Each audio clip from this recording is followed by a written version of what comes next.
कि मथुरा में ऐसा क्या दोष है और गोकुल में ऐसा क्या गुण है। भगवान प्रगट मथुरा में हुए और वास गोकुल में किया। एकदम स्पष्ट अंतर है। और अंतर यह है कि गोकुल में भगवान को चाहने वालों की संख्या अत्यधिक है और गोकुल में कोई किसी का दुश्मन नहीं है। पूरा गोकुल गांव एक परिवार की तरह रहता है। परिवारों में तो भी झगड़े क्लेश होता रहता है, पर गोकुल में लेस मात्र क्लेश नहीं था। मथुरा में सर्वत्र क्लेश था और एक दूसरे के प्रति कपट भाव, ईर्ष्या, घृणा था।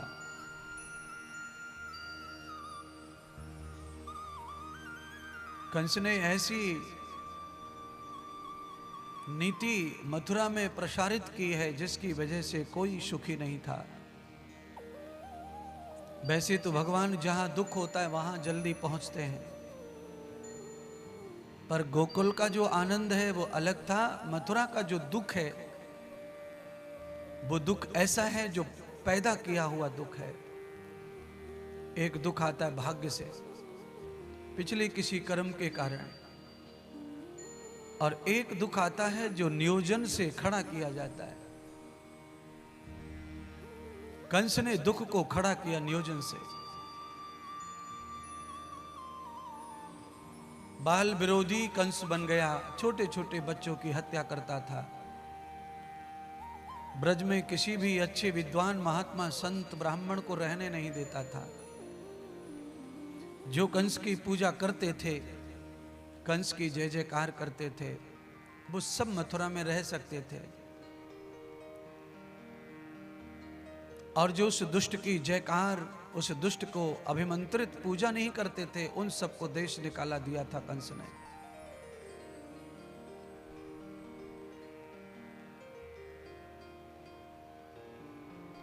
देश का राजा कैसा होना चाहिए? जो स्वयं भूखा सो जाए पर उसकी प्रजा को भूखा ना सोने दे। ऐसे राजा थे नंद बाबा। और कंस ऐसा राजा था कि पूरी प्रजा को भूखा सुलाता था और खुद चकाचक सोता था खा पीकर। जिस गांव का राजा, जिस गांव का मुखिया, जिस देश का राजा मुखिया ऐसा हो, जिसे देश की प्रजा से कोई लेना देना नहीं, खुद के ऐशो आराम में मस्त रहता हो, उस देश में कभी भी कोई सुखी नहीं रह सकता, कोई चैन से नहीं रह सकता, किसी में प्रेम भाईचारा नहीं रह सकता। राजा की नीतियां ऐसी होनी चाहिए। राजा स्वामी भी है प्रजा का और राजा सेवक भी है प्रजा का।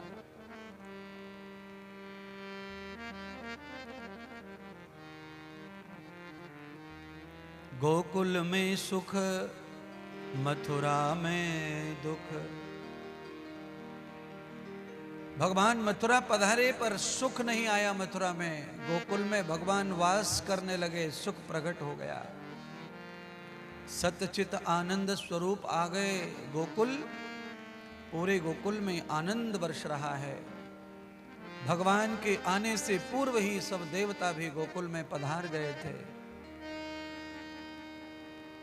सारे गोकुल में मंगल ही मंगल हो रहा है।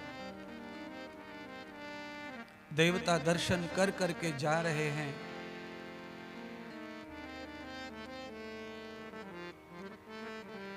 मथुरा में चैन नहीं रहा, बेचैनी बढ़ गई। कंस की नींद खत्म हो गई, भोजन खत्म हो गया, न खाया जाता न सोया जाता। आकाशवाणी जो उस योग माया का शब्द था, रे मूर्ख तेरे मारने वाला ब्रज में पैदा हो गया है, तू योग माया को मार नहीं सकता, मैं योग माया हूं। कंस ने आकाशवाणी सुनकर ही तो पाप किया था, और आज आकाशवाणी सुनकर कंस पाप का फल भोग रहा है।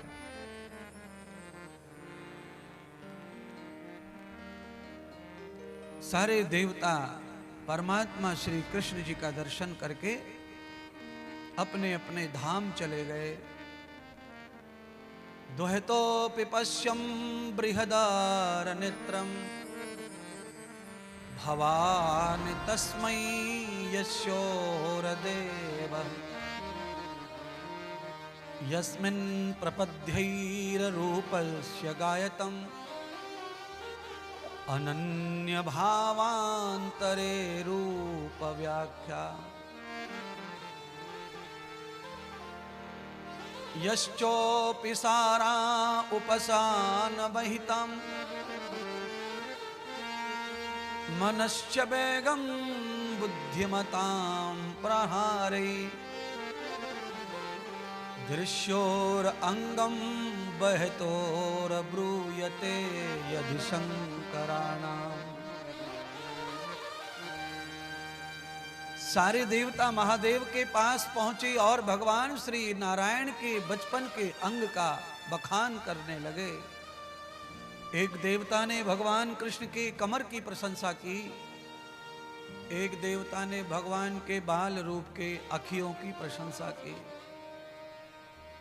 एक देवता ने भगवान के केशों की जटाओं की प्रशंसा की, एक देवता ने भगवान के चरणों के नख की प्रशंसा की। हे महादेव, आपको क्या बताएं, भगवान श्री नारायण ने अवतार लिया है बालक रूप में, मानव के रूप में। कैसे हैं? तो कहा वो तो साक्षात ब्रह्म ही लगते हैं, है तो मानव के रूप में, पर वो भगवान ब्रह्म का रूप ही दिखाई पड़ते हैं। उन्हें देख करके ऐसा कहीं से लगता ही नहीं कि वो मनुष्य हैं। ऐसा पावन स्वरूप है भगवान का। और हमारा तो भाग्य खुल गया महादेव, जो भगवान के प्रकट होते ही हमें दर्शन प्रभु का प्राप्त हो गया। देखिए बंधुओं, बालक चाहे किसी का हो, चाहे वो अमीर घर का हो, चाहे गरीब घर का हो, चाहे वो उच्च वर्ण का हो, चाहे नीच वर्ण का हो, पर बालक जो होता है, जिसके दांत नहीं उगते, तब तक वो भगवान का ही स्वरूप कहलाता है। जब उसके दांत उगने लगते हैं तब उसके गुण भी प्रकट होने लगते हैं। जब तक उसके दांत नहीं उगते तब तक बालक का गुण भी प्रतीत नहीं होता, इसीलिए वो ब्रह्म स्वरूप ही कहलाता है। सारे देवताओं ने भगवान के स्वरूप का जब शंकर जी को बखान किया तो शंकर से कहाँ रुका जाता है। जो नित्य ध्यान कर रहे हैं जिनका, आज वो महादेव ने जब भगवान के स्वरूप का वर्णन सुना देवताओं के मुख से, तो महादेव एक क्षण का विलंब नहीं कर पाए और सीधे गोकुल धरती लोक ब्रज की ओर चल पड़े दर्शन के हेतु। अप्रतिष्ठितम न वेद ग्रामई दुहितोर ग्वाल गोपाल विभर्जितम यस्य नेत्रौरबद्धिताम्। महादेव जैसे ही ब्रज गोपाल में पधारे गोकुल में, उनका सबसे पहली भेंट ग्वाल वालों से हुई। गाय चरा रहे थे ग्वाल बाल, दर्शन हुआ। महादेव ने ग्वाल वालों को प्रणाम किया। अब देख लो, उल्टी गंगा बह रही है, भगवान प्रणाम कर रहे हैं ग्वालों को। क्यों? क्योंकि एक इसलिए भगवान प्रणाम कर रहे हैं ग्वालों को, जिस गाय के ऊपर पाप आ पड़ा है, जो गाय वैकुंठ में गई है भगवान के पास मदद के लिए, उन गायों को भगवान की चरते चराते रक्षा करते ग्वालों को देखा तो भगवान ने उनका आभार प्रकट किया और उन्हें प्रणाम किया। एक भाव है ये। और दूसरा भाव है कि जहां भगवान नारायण प्रकट हुए हैं, जो भगवान शिव जी के इष्ट हैं, उस गांव का हर एक प्राणी भाग्यवान है और वो वंदनीय है, इसीलिए भी भगवान ने प्रणाम किया। अब आप क्या समझ रहे हैं कथा सुन सुन के? आपको समझना यह है कि प्रत्येक ब्रजवासी, ब्रज में पैदा हुआ किसी भी जात वर्ण का प्राणी आपको कहीं भी प्राप्त हो जाए तो आप सीधा उसे प्रणाम करो, क्योंकि उसमें कृष्ण पूरी तरह समाया हुआ है ब्रजवासी में।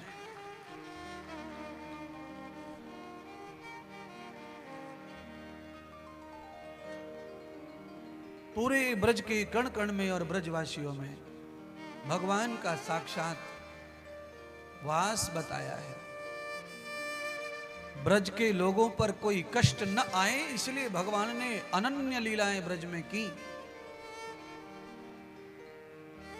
सद्गुरु भगवान श्री सुखदेव कहते हैं, राजन आज महादेव प्रकट हो गए गोकुल में। ग्वाल वालों से रास्ता पूछ रहे हैं कि प्रभु दर्शन को पधारा हूं कैलाश से, मेरा नाम शंकर भोलेनाथ है और मैं दिगंबर हूं। मेरे परमात्मा हरि ने मानव अवतार लिया है, मैं उनका दर्शन करना चाहता हूं, कहां है बताओ। ग्वाल वाल इन बातों को समझ नहीं पा रहे थे। ग्वालों को पता नहीं था कि कौन हरि कौन परमात्मा अवतार लेके आया है, वो नहीं जान पा रहे थे। उनको समझ ही नहीं आ रहा था कि ये महात्मा किसकी बात कह रहा है। अंत में कहा कि तुम्हारे यहां 4 दिन पहले वो नंद के घर जो लाला हुआ है वहां छोड़ के आओ, वो घर बताओ। त्रिकालदर्शी महादेव भी आज पता पूछ रहे हैं भगवान का। और मैं आपको बताना चाहता हूं, धरती लोक पर भगवान जब प्रकट होते हैं स्वरूप में, वैसे तो वो कण कण में हैं ही, पर जब वो स्वरूप में प्रकट होते हैं तब उनका एड्रेस पूछना ही पड़ेगा। कण कण वाला जो भगवान है उसका कोई एड्रेस नहीं पूछने की जरूरत है। और जिस परमात्मा ने प्राकट्य लिया है, रूप धारण किया है, उसका पता ही पूछना पड़ेगा, क्योंकि वो बेपत्ते पर मिलने वाला नहीं है। जो स्वरूप धारण कर लेते हैं वह एक देशीय परमात्मा हो जाते हैं, और जो कण कण व्यापक निराकार है वो सर्वदेशीय परमात्मा है।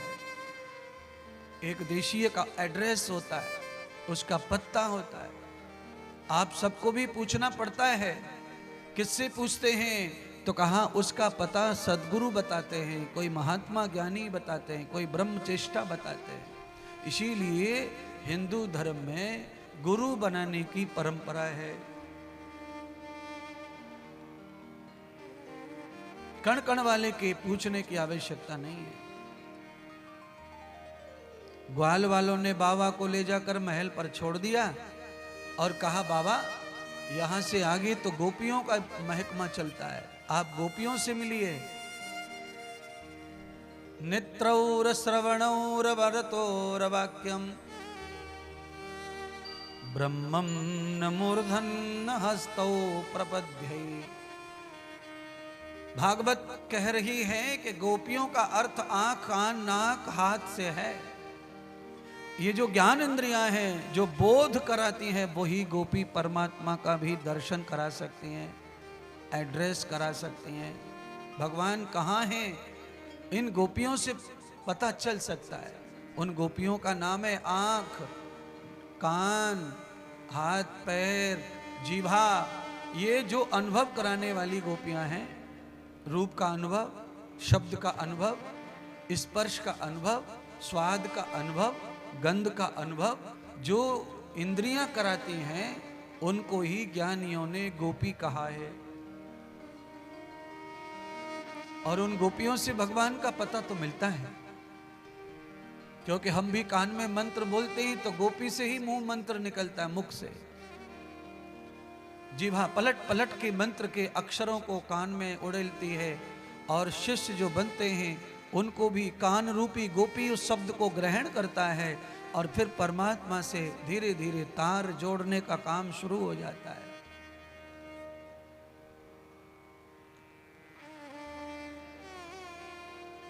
गोपियों ने जाकर देवी यशोदा को समझाया, मैया दरवाजे पर कोई बाबा आए हैं जो लाला का दर्शन करना चाह रहे हैं। अरे यशोदा मैया, बाबा जटा जूट वाले हैं, देखने से ऐसा लगता है बाबा बड़े तपस्वी हैं, और सब लोग कह रहे हैं कि बाबा बड़ी दूर से आए हैं, बड़ी दूर से आए हैं। यशोदा मैया समझ गई कि बाबा बाबा कुछ नहीं है, सब बहाना है। बाबा को लाला के जन्म के खुशी में बधाई चाहिए, दक्षिणा चाहिए। इसलिए हे गोपियों, बाबा को समझा दो, बाबा परसों आना, 2 दिन के बाद में लाला का स्नान ध्यान होगा, वस्त्र धारण होंगे, लाला के नेत्रों पर काजर लगेगा और लाला को कमर कौंदनी पहनाई जाएगी, लाला को पायजे बंधन चूड़ पहनाए जाएंगे और बाबा सारे गांव के लोग उसी दिन दर्शन करने आएंगे। अभी तो लाला अशुद्धि में पड़ा है, तुम जिद मत करो, लौट जाओ और ये बधाई के रूप में दक्षिणा ले जाओ। भोलेनाथ ने गोपियों को उत्तर दिया, ए गोपियों, मैं ना तो बधाई लेने आया हूं और ना मुझे दक्षिणा चाहिए। मुझे विदाई नहीं चाहिए, मुझे दर्शन चाहिए, दर्शन। तुम जो सोना चांदी हीरा मोती देना चाहते हो, ये तो चंद दिनों का खिलौना है, मिट्टी का है, मिट्टी में मिल जाएगा। पर जिसके लिए मैंने सारा जीवन खपा दिया है, वो ब्रह्म सामने सोया हुआ है पालने में, और तुमने पर्दा लगाया है। एक बार मुझे उसके बाल चरणों का दर्शन करा दो, मुझे जगत की सारी संपत्ति प्राप्त हो जाएगी। ले जाओ वापस ये सोना चांदी हीरे मोती, मुझे नहीं चाहिए। यशोदा मैया के पास में गोपियां हीरे मोती सोना चांदी ले गई। यशोदा को समझाया, मैया बाबा ना लिया। यशोदा ने कहा थोड़ी ज्यादा ले जाओ, बाबा बड़ा है तो बड़ी दक्षिणा चाहिए, दे दो। ऐसा करो परात भर के ले जाओ, ताट भर के नहीं जमा तो। गोपियों ने फिर कोशिश की, फिर कोशिश की, संपत्ति के रूप में हीरे मोती भी चढ़ाए, पर बाबा को चाहिए नहीं थे। क्यों? मुझे लगता है गुरु गोविंद के दर्शन से बड़ा कोई धन नहीं है दुनिया में। सबसे बड़ा परम धन यही है। सब कुछ भाग्य से प्राप्त हो सकता है, पर ये तो भाग्य से भी नहीं मिलता, ये तो प्रभु कृपा से ही मिलता है। आपके भाग्य में कुछ कुछ भी लिखा हो, सब मिल जाएगा, पर किसी महापुरुष का चरण दर्शन तो भाग्य से नहीं, ईश्वर कृपा से, भगवत कृपा से ही प्राप्त होगा। इसीलिए कृपा कभी कभी और किसी किसी पर होती है। आप सभी लोग भगवान की कृपा पाकर ही बैठे हैं, जो कथा श्रवण कर रहे हैं, कानों से दर्शन कर रहे हैं भगवान के शब्दों का, लीलाओं का।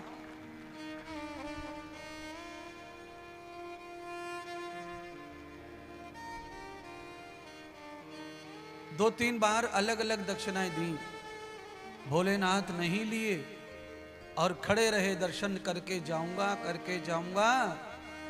यशोदा को गुस्सा आ गया, अरे इसका बाप का राज्य है, जबरदस्ती दर्शन की जिद कर रहा है, इसे नीचे उतार दो महल से।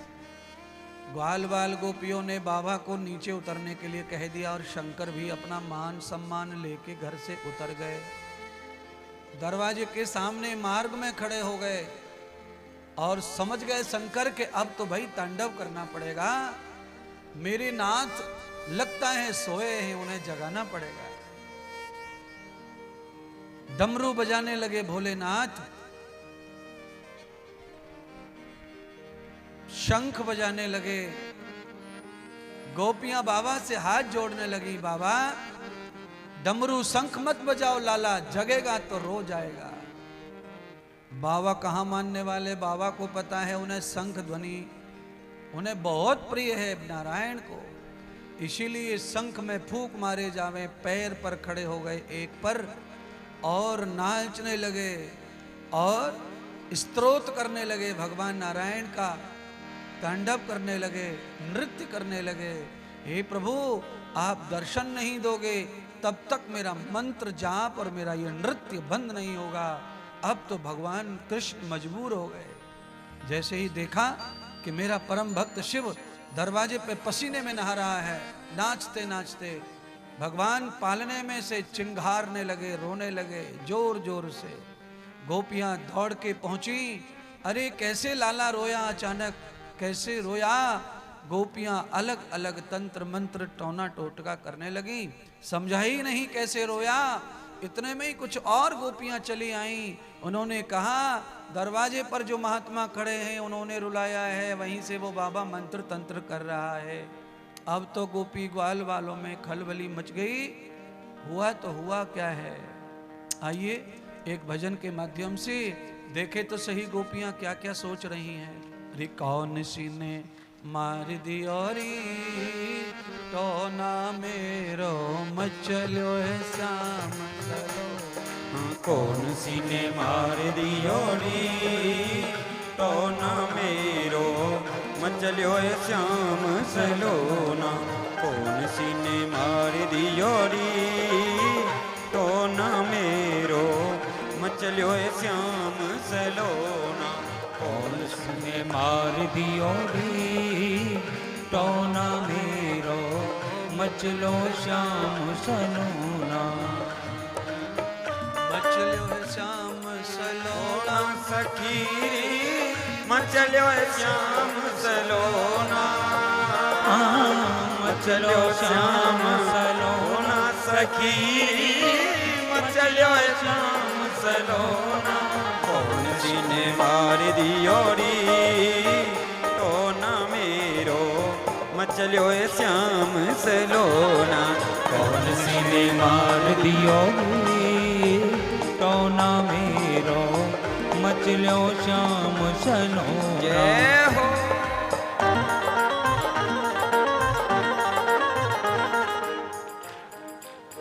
जिनको भी माला फूल चढ़ाना है वो दही अंडी के समय सब लोग आना। दही अंडी होगी तब आना, तब तक आनंद लो कथा का।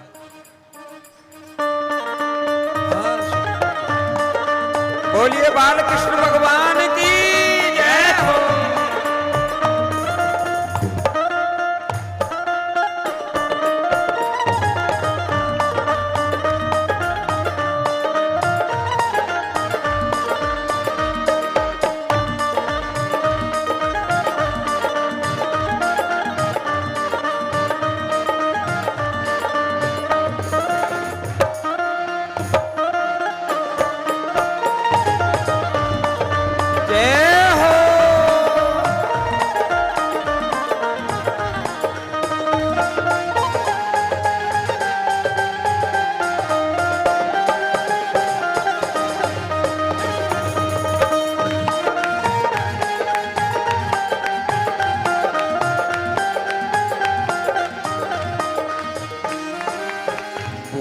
गई मैंने कियो नया के माते बीच हिटोना। भूल गई मैंने कियो न जाके माथे बीच टिटोना। भूल गई मैंने कियो नया के माथे बीच टिटोना। रोई रोई रुदन करे मेरो बारो। रोई रोई रुदन करे मेरो बारो। रोई रोई रुदन करे मेरो बारो। तोरी दिए खिलौना कौन सी मार दियोरी तो ना मेरो मचलो श्याम सलोना। कौन सी ने मार दियोरी तो ना मेरो मचलो श्याम सलोना। कौन सी ने मार दियोरी तो ना मेरो मचलो श्याम सलोना। कौन सी ने मार दियोरी तो ना मेरो मचलो श्याम सलोना।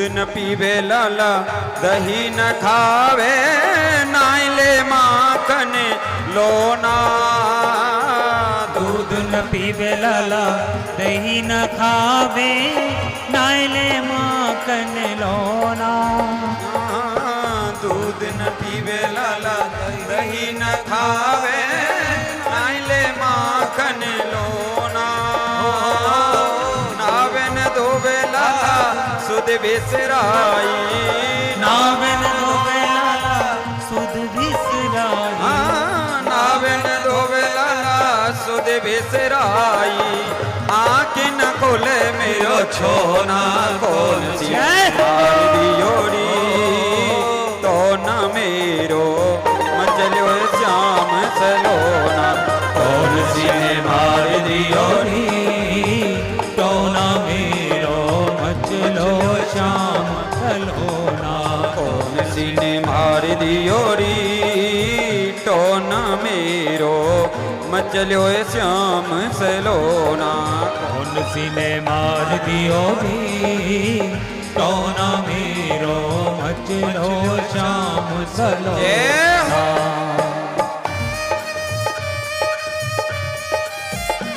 हरि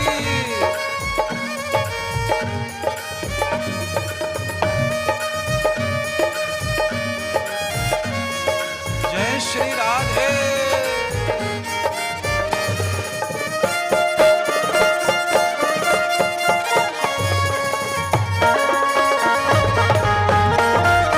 बोलिए बालकृष्ण भगवान की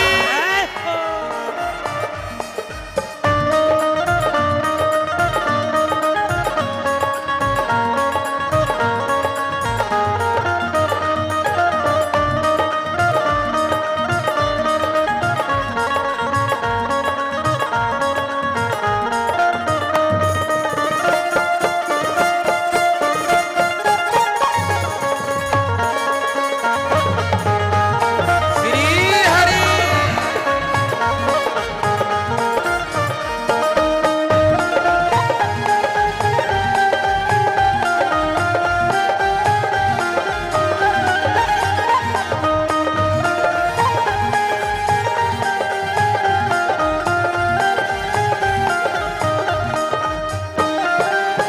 बोली ललिता और विशाखा यशोदा मात सुनो ना बोली ललिता और विशाखा यशोदा मात सुनो ना बोली ललिता और विशाखा यशोदा मात सुनो ना राई नोन करो लाला पे राइनो ने करो लाला पे राई नोन करो लाला पे दर देव कछु उठो ना कौन सी जोड़ी तो न मेरो मचलो श्याम सलोना कौन सी ने मार दियोरी तो ना हरि मेरो मचलो श्याम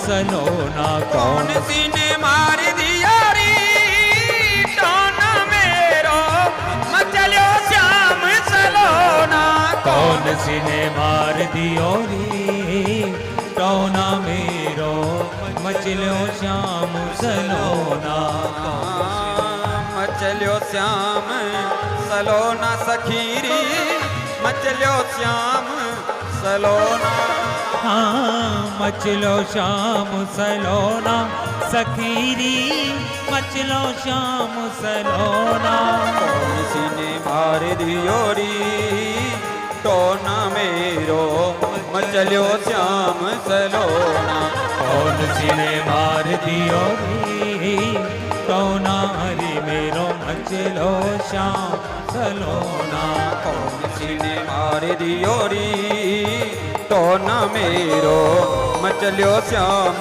सलोना कौन सी ने मार दियो रे तो ना हरि मेरो मचलो श्याम सलोना कौन सी ने मार दियोरी तो न मेरो मचलियो श्याम सलोना। ओ कौन सी ने मार दियो री टोना मेरो मचलो श्याम सलोना। कौन सी ने मार दियो री टोना मेरो मचलियो श्याम सलोना। अरे मेरे मचलो श्याम सलोना सखी मेरो मचलो श्याम सलोना।